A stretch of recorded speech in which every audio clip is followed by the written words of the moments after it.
Happy Friday. So today you are going to solidify some of that knowledge about bureaucracy and legalism. So you have hopefully now have foundation of what it means and can sort of talk about it in your own words. If you're not there yet, if I ask you what is legalism and what is bureaucracy, and if you still don't have your own word definitions for it, then you probably cannot do this assignment yet. What you need to do then is go back and reread the links that I sent you and create a definition that you understand yourself. Okay, so usually this is how we remember things and how things get into our own long-term memory is when we can put things into our own words.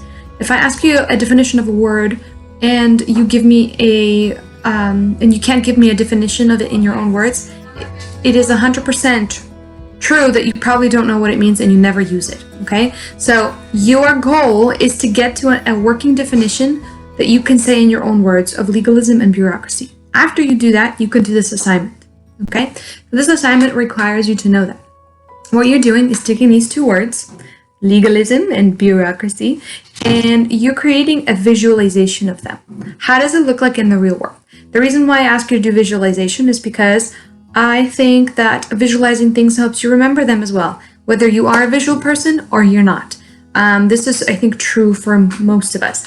And if you don't agree with me, find research and prove me wrong. But I do want you to draw in it, even if you hate drawing, it doesn't have to be great. So visualization of bureaucracy and legalism. How does it look like in the real world? Okay. You could do it as a comic strip. You could do it as a poster. You could do it as just one image. Sort of like a comic or a political cartoon, okay? That's one way to do it. There's multiple ways of doing it, but it has to be a visualization. So it could be a story that you write in comics that just takes kind of 6 different boxes. So the goal is for me to see that you understand how legalism and bureaucracy works. On top of that, we're kind of meshed together. Use examples that we've talked about, power and law, in any of the history that we've studied. So all of American history and all of Chinese history so far, and any other examples that you see in the real world and in the media, in countries that you've lived in, okay? What stands out?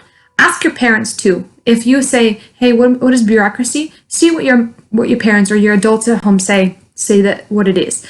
People have kind of a different idea of it depending on where they lived, or a different definition of it, okay? The links that I gave you are the general definitions, but people understand legalism and bureaucracy in many different ways. So there's not necessarily a wrong or right way to do this, but I need to see that you understand it for yourself. And so visualizing this and putting it in a piece of paper will tell me how much you understand what it is, okay? You almost don't need to write words for this unless you really need to show or specifically point something out in a story, but the image needs to be clear of what you're trying to portray. I can't look at the piece of paper and be like, I have no idea what this is. So just like a comic strip or a cartoon is mostly made up of images, there's always words to help supply the meaning or help the reader or the viewer understand the meaning, okay? So start on this only if you know what legalism and bureaucracy mean to you, okay? And if you don't know yet, go and find out a little bit more about each one, all right? Again, examples used from anywhere in the history. You guys know a little bit more now of 2 histories, America and China. If you know history of other countries, use it, okay? If you have looked at the news and you saw something, use it, okay? As long as it makes sense to you, and then you can visualize it, all right? Let me know if you have questions. Shoot me a message in Edmodo or in an email, and then I'll help you figure this thing out if you need to. So good luck. There's specifications in the Edmodo assignment, so it needs to be on an 8 by 11 piece of paper. If you're drawing it, it needs to be normal piece of paper size if you're doing it on Canva or any other electronic platform, all right? So yes, could be drawn, could be done on the computer. It is up to you, as long as it's visual, all right? Good to go.